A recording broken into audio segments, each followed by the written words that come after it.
교회마다 다양한 예배 방식이 있는데요.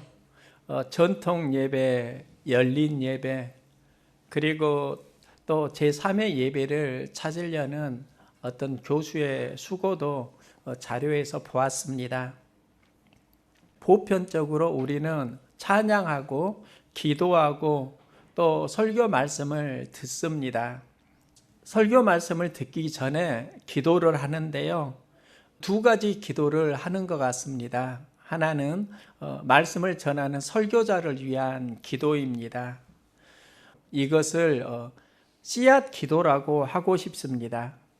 말씀이 복음의 씨앗이고 목회자는 씨앗을 여러분에게 선포하는 겁니다. 또 말씀을 듣는 청중을 위한 기도를 우리는 하고 있습니다. 이것을 마음밭 기도라고 할 수 있습니다. 그러면 씨앗 기도와 마음밭 기도 어느 게 중요할까? 모든 교회가 보편적으로 씨앗 기도를 합니다. 말씀을 전하는 목회자를 위해서 기도한다는 것입니다. 그런데 말씀을 듣는 청중을 위한 마음밭 기도, 이게 씨앗 기도보다 더 중요할 수도 있다. 제가 목회를 하면서 내린 결론입니다. 저도 말씀을 전하기 위해서 일주일 동안 열심히 준비를 하는데요. 모두 다 말씀을 동일하게 받는 건 아니다는 것을 알았습니다. 그래서 씨보다 밭이 중요하다. 단정하기는 조심스럽습니다. 하지만 씨 뿌리는 비유를 보면 핵심은 씨앗이 아니라 마음 받침을 알 수 있습니다. 씨 뿌리는 농부는 한 명이지만 그 씨가 자라는 밭은 4개 종류입니다. 그러면 나는 어떤 밭인가? 나는 좋은 밭인가? 아니면 열매를 맺지 못하는 밭인가? 75%의 밭이 열매를 맺을 수 없는데 그럼 나는 열매를 맺지 못하는 밭일 수 있겠구나.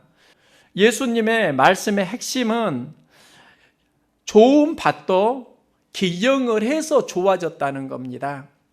너희도 열매를 맺기로 나면 기경을 하라.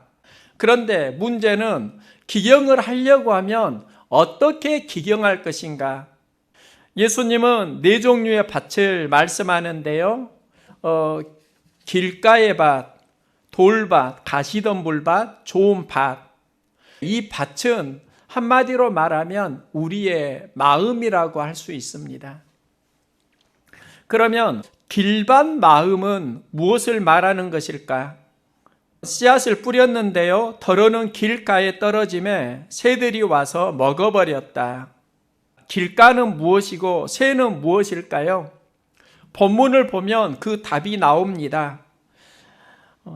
깨닫지 못할 때는 악한 자가 와서 마음에 뿌리운 것을 빼앗나니 이가 곧 길가에 뿌리운 자요. 길가에 뿌려졌다라는 말은 우리의 마음이 말씀을 듣지만 말씀을 깨닫지 못한다. 이거와 연관될 수 있습니다. 새는 우리를 넘어뜨리는 악한 환경입니다. 즉 씨를 우리가 받지만 환경에서 넘어지게 되는 경우가 있는데 이때 우리의 마음밭에 말씀의 뿌리가 자리를 잡지 못했기 때문입니다. 왜 뿌리가 내리지 못하는가? 성경은 그것을 완악하다, 강팍하다 이렇게 말합니다. 그러면 깨닫는 마음은 어디에서 생기는가? 깨닫는 마음의 본질은 내가 기준이고 내가 주장하는 삶이 아니라 성령이 주도하는 삶입니다. 성령이 주도할 때 깨달음이 생긴다는 겁니다. 우리의 갈등의 본질은 자기 주장, 자기 기준에서 나온다고 할 수 있습니다. 말씀을 내 기준으로 봅니다. 그리고 그 말씀을 잘하지 못하도록 흘러보내기도 합니다. 내 기준이 나를 주도하면 그 마음이 강팍한 마음이 되고 성령님이 우리 마음밭을 기경하면은 성령의 열매가 맺히게 됩니다. 내가 말씀을 이긴다고 하면 그건 내 고집이 세다는 것이고요. 말씀이 나를 이길 때 새로운 깨달음이 생기고 하나님 나라 열매와 연결됩니다. 또 돌밭 마음밭이 있는데요. 덜어는 흙이 얕은 돌밭에 떨어짐에 흙이 깊지 아니하므로 곧 싹이 나오나 해가 돋은 후에 타서 뿌리가 없으므로 말랐다. 이렇게 말씀합니다. 하나님의 말씀을 기쁨으로 받습니다. 그런데 해가 돋으니까 자라지 못합니다. 이 해는 우리가 환경 속에서 경험하는 박해, 핍박을 이야기합니다. 박해와 핍박이 있으니까 말씀의 뿌리가 약하니까 무너지는 겁니다. 우리 마음밭에 말씀 뿌리가 견고히 내려야 하는데 견고히 뿌리가 내리기 전에 어려움을 경험하니까 타서 말랐다. 그러면 어떻게 하면은 말씀 뿌리가 내릴 수 있을까? 보통의 사람들은 자신의 경험을 기반으로 살아갑니다. 그 경험이 경륜으로 연결되지 않으면 우리는 고집불통이 됩니다. 경험과 경륜은 차이가 있습니다. 경륜은 사건 속에서 계속 깨달음을 얻으면서 훈련하고 연단하는 겁니다. 우리는 고난이 문제이다. 이건 경험의 사람일 수 있지만 경륜의 사람은 나는 고난을 통해서 훈련받고 연단받고 성장했어. 이 고백을 할 수 있는 겁니다. 경륜은요, 모든 상황 속에서 배움의 깨달음이 있습니다. 이 깨달음을 통해서 성장합니다. 또 하나의 마음밭이 있습니다. 덜어는 가시떨기 위에 떨어짐에 가시가 자라서 기운을 막았다. 가시떨기에 뿌리웠다는 것은 말씀을 들으나 세상의 염려와 재리의 유혹에 말씀이 막혀 결실을 못한다. 세상의 염려와 재리의 유혹에 말씀이 막히는 것, 이것을 가시떨기 밭이라고 말씀합니다. 그러면 염려와 재리와 유혹, 이것이 성장 기운을 막는데 외부가 아니라 내 안에 있습니다. 저는 목회를 하면서 사울과 다윗의 이야기를 참 많이 하는 것 같습니다. 서로 비교하면서 많은 통찰력을 얻을 수 있기 때문입니다. 사울은 왕이 되고 다윗을 시기하면서 죽이려고 합니다. 이것을 사울의 마음밭이라고 할 수 있습니다. 그 마음밭이 사울을 무너뜨립니다. 다윗은 사울을 죽일 수 있는 기회가 있었지만 살려줍니다. 이것은 다윗도 가진 마음밭입니다. 엔게디 동굴의 이야기는 그걸 보여주는데요. 다윗은 사울 왕에게 쫓기면서 엔게디 동굴에 숨었습니다. 사울이 군사를 이끌고 다윗을 쫓아왔는데 그 광야에서 화장실이 없으니까 동굴에 들어가서 그곳에서 용변을 봅니다. 그런데 그 동굴 깊숙한 곳에는 다윗의 군사들이 숨어 있습니다. 사울은 그걸 모르고 피곤해서 누워서 잠을 잤습니다. 그러면 다윗의 군사들이 그를 죽일 수 있습니다. 다윗은 사울을 죽이지 않습니다. 그 이유를 이렇게 말합니다. 사울 왕은 하나님이 기름 부은 왕이고 그를 죽이는 것은 하나님이 금하신다. 다윗은 사울은 하나님이 기름 부은 왕이다. 이걸 인정하는 겁니다. 이 인정에서 새로운 성장을 만나게 됩니다. 그는 나를 죽이려 하지만 나는 그를 죽이지 않겠다. 신앙 결단을 하는 겁니다. 신앙 고백을 하는 겁니다. 그러면서 그에게 죽일 수 있는 기회가 찾아오는데 그를 죽이지 않습니다. 이게 몸의 연습입니다. 엔게디 동굴에서만 사울을 살려주는 게 아니라 광야에서도 또 그를 죽일 수 있는 기회가 있는데 그를 살려준다고요. 죽일 수 있는데 죽이지 않고 살려주는 것, 몸의 연습을 실제로 했다는 것입니다. 그러면서 자신의 문제를 하나님께 맡깁니다. 그걸 의탁, 위탁이라고 할 수 있습니다. 다윗이 말하는데요.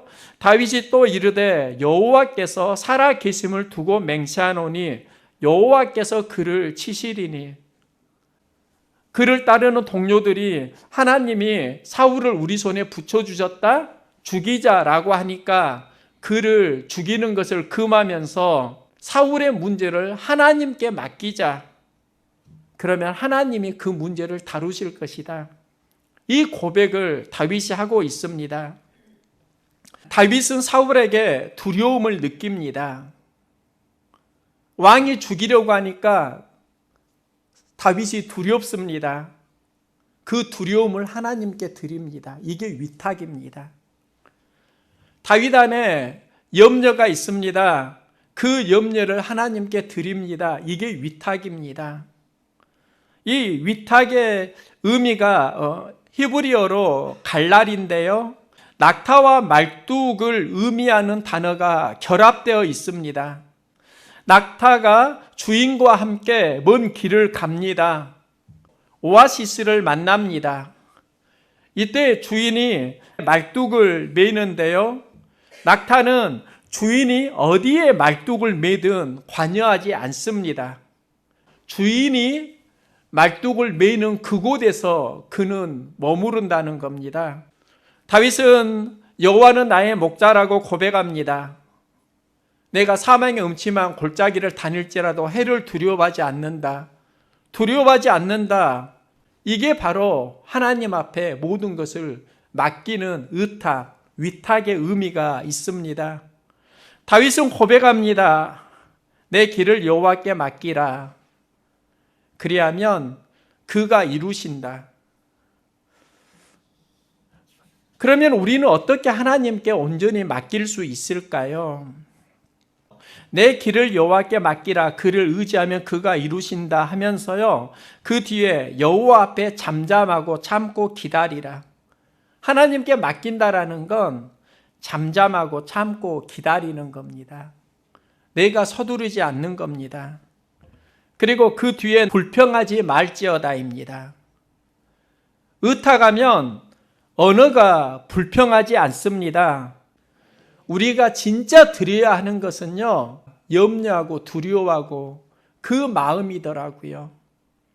우리가 그 마음을 드리지 못하니까 실제로 신앙이 성장하지를 못하는 겁니다.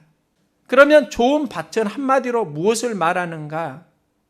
좋은 땅에 뿌리웠다는 것은 말씀을 듣고 깨닫는 자니 결실하여 혹 100배, 60배, 혹 30배가 되느니라. 좋은 땅은, 좋은 마음은 말씀을 듣고 깨닫는 자이다. 지난주 2박 3일에 세미나를 다녀왔습니다. 그곳에서 새벽 예배를 드렸는데요.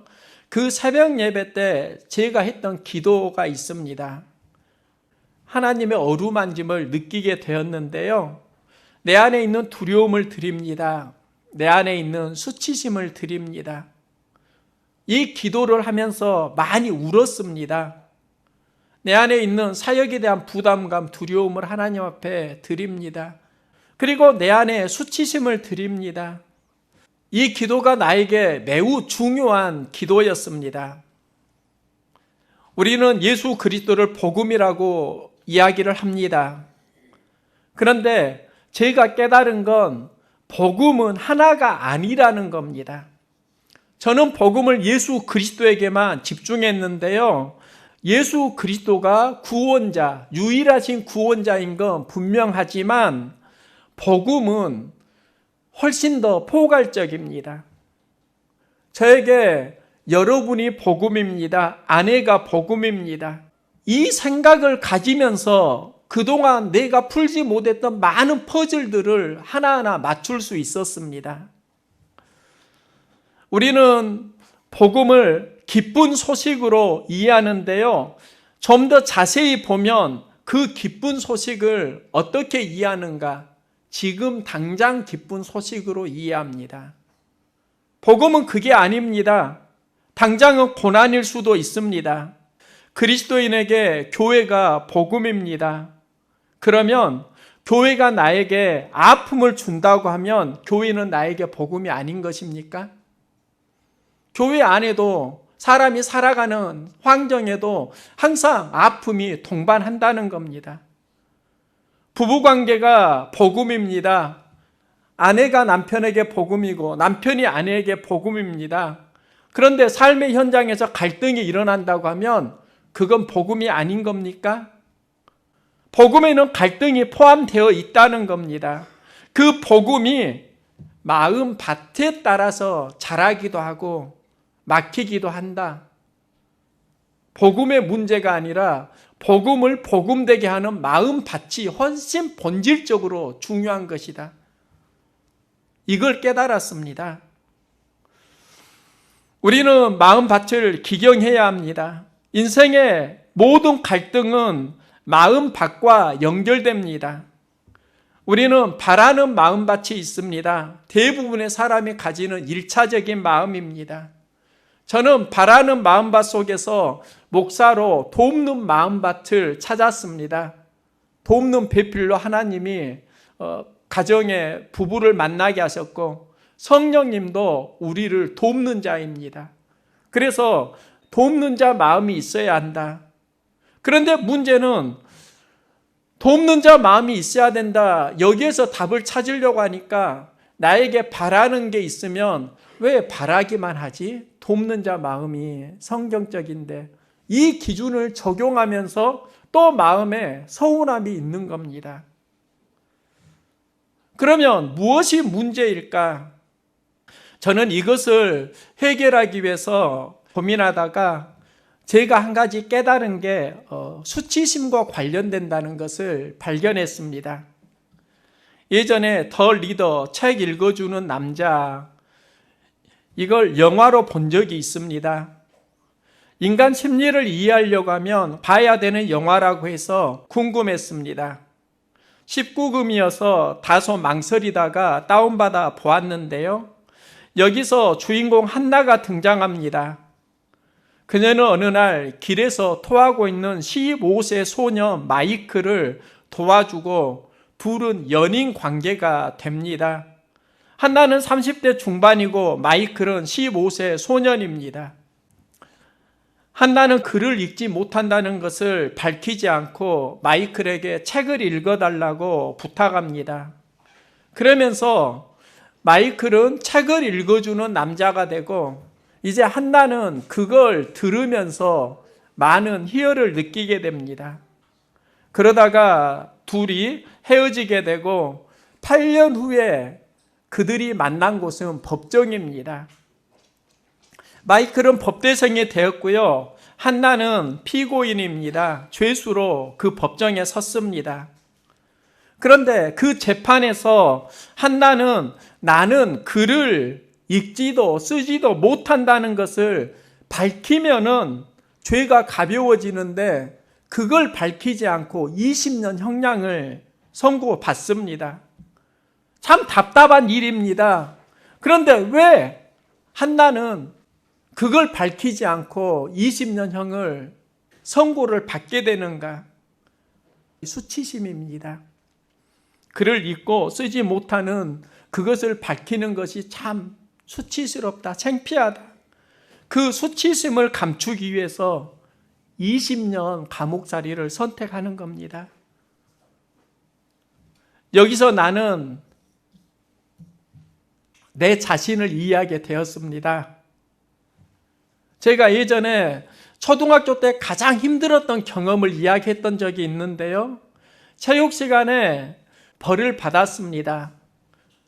운동장에서 2시간인가 3시간을 혼자 서 있는 벌입니다. 지금 그 이유를 생각하면 참 유치한데 사소한 것인데 문제가 될 것도 아닌 것 같은데 호랑이 선생님에게 그 벌을 받았고요. 저는 너무나 힘들었습니다. 왜 내가 그때 그렇게 힘들어 했을까? 그 벌이 내가 가장 견디기 힘들어하는 수치심을 자극했더라고요. 2-3시간 동안 다른 학생들은 전부 다 체육으로 활동을 하는데 내성적인 한 소년을 운동장 한가운데 세워놓고 움직이지 못하게 하니까 엄청난 수치심을 느꼈던 겁니다. 나를 힘들게 하는 건 내 안에 있는 수치심이었습니다. 청년 시절 저는 찬양을 참 좋아했고요. 특히 소리엘 찬양을 많이 불렀습니다. 소리엘 콘서트를 가면 청중을 무대로 초대해서 부르는 시간이 있었습니다. 나는 소리엘 노래를 알지만 손을 들지 못했습니다. 들지 못한 이유가 있습니다. 무대에 서게 될 때 그게 부담스러웠습니다. 그러면서 왜 너는 손을 못 드니? 그때 여학생이 나와서 노래를 불렀습니다. 저는 청년인데 고등학교 여학생도 무대에 나와서 노래하는데 너는 청년이 되어가지고 왜 무대에 나가지 못하니? 손도 못 드니? 그러면서 용기 없는 나를 자책했습니다. 그러다가 또 소리엘 콘서트가 있었습니다. 안디옥 교회에 있었고요. 그때는 손을 들었습니다. 굉장히 많은 한 2,000여 명 가까운 청년들이 가득 메워졌는데 그때 앞에 나가서 노래를 불렀고요. 박수 갈채를 받았습니다. 찬양하고 내려오는데 너무나 마음이 행복했습니다. 그 행복의 감정이 어디에서 오는 것일까? 보니까 내가 가장 힘들어했던 수치심을 극복하는 데서 오는 또 다른 희열이었던 것을 이제 이해하게 되었습니다. 그러면서 수치심을 극복하는 그 희열은 용기와 연결된다고 하면서 저는 용기 내는 삶을 살려고 많이 기도해 왔던 것입니다. 내가 왜 그렇게 힘들어했을까? 내가 왜 그렇게 행복했을까? 그게 내 안에 있는 수치심하고 연관이 되어 있더라는 겁니다. 여성은 사랑받기 원합니다. 왜 사랑받기 원할까? 사랑을 통해서 자신의 수치심이 감추어지기 때문입니다. 남자는 인정받기를 원합니다. 자존심으로 산다고 하는데 남성은 인정받질 못하면 수치심을 느낍니다. 그리고 그 수치심을 감추기 위해서 이유와 변명을 만들어냅니다.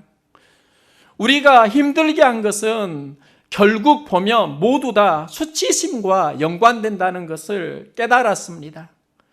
인생의 본질이 수치심과 관련되어 있고 그것을 어떻게 극복하느냐가 신앙생활뿐만 아니라 우리의 삶에도 엄청난 영향을 준다는 겁니다. 그래서 히브리 기자가 말합니다. 믿음의 주요 또 온전하게 하시는 이인 예수를 바라보자. 그는 그 앞에 있는 기쁨을 위하여 십자가를 참으사 부끄러움을 개의치 아니하시고 하나님 보좌 우편에 앉으셨느니라. 예수님이 십자가를 감당하셨는데 그 십자가가 무엇인가? 부끄러움을 개의치 아니하시고 십자가를 감당하셨다. 수치심을 하나님 앞에 드렸다는 것입니다. 기쁨을 위해서라고 말씀합니다. 우리가 수치심을 넘어서면 기쁨이 옵니다. 예수님이 십자가에서 드린 것은 모든 인류가 감당하면서 신음하는 그 수치심을 드렸다고 연결할 때 저에게 굉장히 큰 새로운 복음이었습니다. 그리고 제가 왜 두려움을 위해서 하나님 앞에 기도했는가? 예수님이 십자가에서 드린 건 두려움이었습니다. 죽음에 대한 두려움입니다. 그걸 드리니까 생명의 기쁨이 찾아옵니다. 부활 생명이 됩니다. 그래서 새벽에 하나님께 계속 기도하는 겁니다. 하나님, 내 안에 있는 두려움을 하나님께 드립니다. 내 삶이 힘들어하고 있는 그 근원, 수치심을 하나님께 드립니다. 여러분 안에 두려움과 수치심이 있지 않습니까? 하나님께 드릴 수 있기를 소망합니다. 씨 뿌리는 비유를 말씀하시면서 귀 있는 자는 들으라고 합니다. 맥스 루카도는 예수님처럼 해서 들을 귀를 마음이라고 이야기합니다.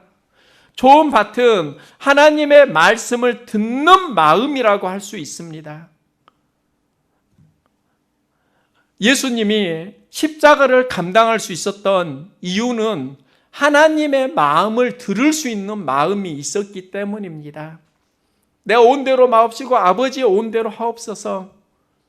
이 마음밭이 십자가 마음밭이라고요. 하나님을 사랑하고 이웃을 사랑하라. 이게 십계명입니다. 이 현장이 십자가에서 이루어집니다. 이 현장을 보면 예수님이 드린 게 바로 예수님 안에 있는 부끄러움, 인류가 경험하는 부끄러움을 하나님 앞에 드린 것입니다. 여러분도 예수님이 드린 그 부끄러움의 아픔들 하나님 앞에 드릴 수 있기를 소망합니다. 여러분 안에 여러분을 힘들게 하는 수치심이 있다고 하면 그걸 하나님께 드릴 수 있기를 소망합니다.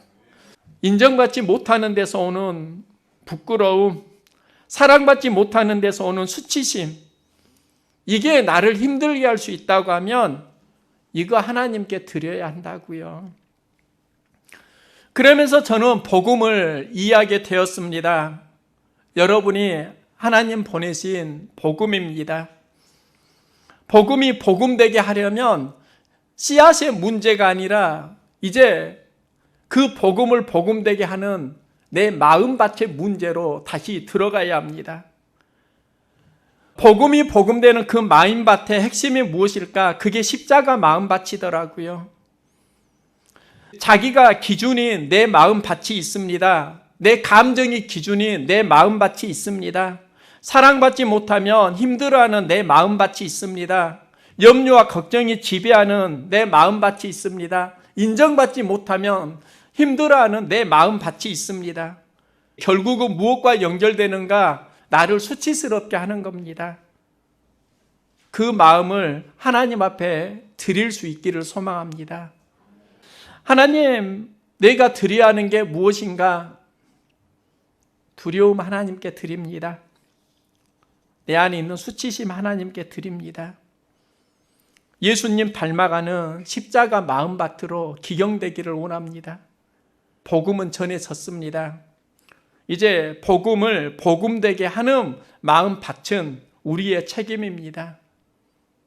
우리의 마음밭이 열매 맺는 좋은 밭으로 자라기를 원하면 예수님이 품었던 십자가 마음밭 우리가 품고 부끄러움을 하나님께 드리고 죽음에 대한 두려움을 하나님께 드리고 복음이 주는 자유함을 우리가 함께 누려갈 수 있기를 소망합니다.